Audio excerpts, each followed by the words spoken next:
Hi, I'm Michelle from Unraveling Books, and I started my blog about May of last year, and I figured it's 2014 now, and I'm trying to find new ideas for my blog so that it's not just reviews and readathons and that kind of stuff. So there's no book club around here in Portland, so my sister and I decided to kind of create our own little book club, um, and it's just me and her.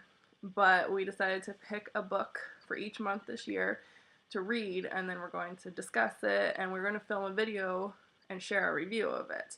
Videoing isn't really our thing. I've never made one before, so it's just going to be me now doing the video. And the first book we chose for January was from this author, Jennifer Bosworth, who we met and we saw at Wordstock, this event here in Portland, last year. It was our first book event, never been to one of those either, and we didn't know who she was, didn't know anything about her, and she was on this panel and she was talking about her new book, Struck, and so we just thought it sounded like a really neat idea. It was this girl, Mia, who's addicted to lightning, and there's this big earthquake that hit LA, and so there's these like two cults, the followers and the seekers, who are trying to get Mia to join them because the seekers believe that Mia is going to be the key to stop the apocalypse, and the followers want Mia to bring on the apocalypse. So we thought it was a really neat idea, and my sister, she's really into these type of books, and I'm not, but Jennifer was really cool, and I just thought it would be a really cool idea to read it. So for January, Struck by Jennifer Bosworth.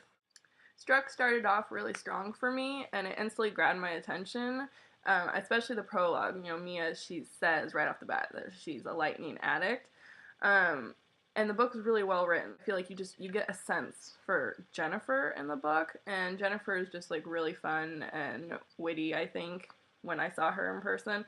So I liked that I could kind of feel her in there. But then somewhere along the way, I got let down a little bit because I thought the book was going to be about Mia like going after lightning, like trying to get hit by lightning because she's addicted to it. But the whole book takes place like over like 3 days, and it's just like leading up to this big storm where she knows there's going to be lightning and she like wants the lightning to come and like hit her. But we don't really even see her talk about lightning at all. Like she kind of like shares her stories about the past before she moved to LA, and you kind of see how like lightning's affected her life. And I mean, she has like the scars, she wears fingerless gloves, and she wears turtlenecks, that kind of thing. But I just thought it'd be more about her getting struck by lightning. I enjoyed the character of Mia. I think for a main character, she's very strong and sarcastic, which I always love when there's a sarcastic character in a book. And then I just think she's very protective of her family, her brother Parker and her mom. And her mom's not doing well after the earthquake. And later on, you find out kind of what happened to her mom during the earthquake. And you see why she is the way she is. Parker, Mia's little brother, I really liked him. My sister really liked him too. And he's just one of those characters that wants to like break out from the family and do what he thinks he needs to do to be his own person. So he like wanted to join the Seekers, and he wanted just to like be a part of something. But Mia just would not let him at all. We have Jeremy, who is Mia's love interest in the book, and he's described kind of like with like glasses, kind of like Clark Kent-ish. But I personally picture him differently. My sister pictures him as Chris Pine. I picture him as this model. His name is Francisco Lachowski, and I'll put a picture in here so you can see what he looks like. He's really cute. He's interesting. He's definitely got a lot of secrets. Uh, it's definitely shocking when you find out some of the stuff about him. What I didn't like is we don't really know if this is just specific to LA. Like, what about the rest of the world? Is there anyone to help them? You know, it's been a month since the earthquake, and we don't know if there's damage anywhere else in the world, if the apocalypse is just hitting LA. Like, how is this happening, you know? So I wish we had a little bit more detail. In regards to the cults, The prophet who is in charge of the followers, he is really scary. It just shows how people can get brainwashed and how someone can just like make you think that they're comforting you and keeping you safe. I definitely would not join the followers. I can see myself, I guess, possibly joining the Seekers just to be a part of a group, because they might keep you safe for a little bit. So Jennifer does post some discussion questions in the back of the paperback edition of the book. My sister has that, so I wrote some of them down, and I'm kind of curious to see what you guys have to say about it. One of the questions is, how would you behave if you thought the world was ending in 3 days? If I knew the world was ending in 3 days, I would hopefully try to spend all my time awake. Sleep's a waste of time.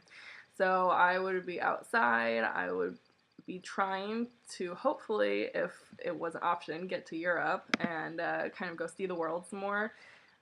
It's on my bucket list. It's just to like travel the world, and if I didn't get to do that, I would definitely try to cram it in somehow. Like, even I guess if I had to just go around the United States, but preferably get out of the United States. So maybe if I was in Europe and I knew I only had 3 days to live, I would just go around Europe. That would be totally cool.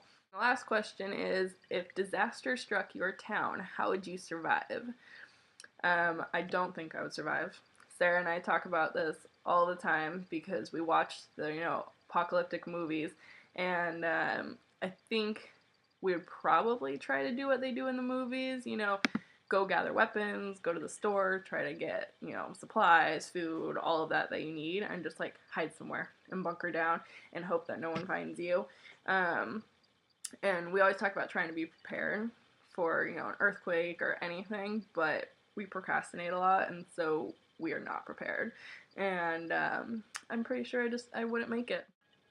So for February's book of the month, it is going to be The Great Gatsby by F. Scott Fitzgerald.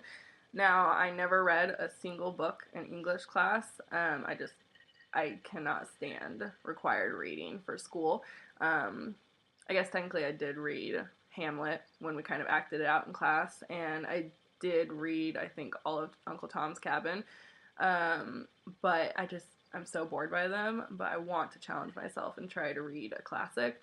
Plus, the movie is out with Leonardo DiCaprio, and I love him, so I thought it would be fun for this next book review that's coming is to do a book and movie comparison. So I'm going to read the book first, and then watch the movie, and then I'll tell you guys my thoughts on them. So, talk to you all soon. Bye!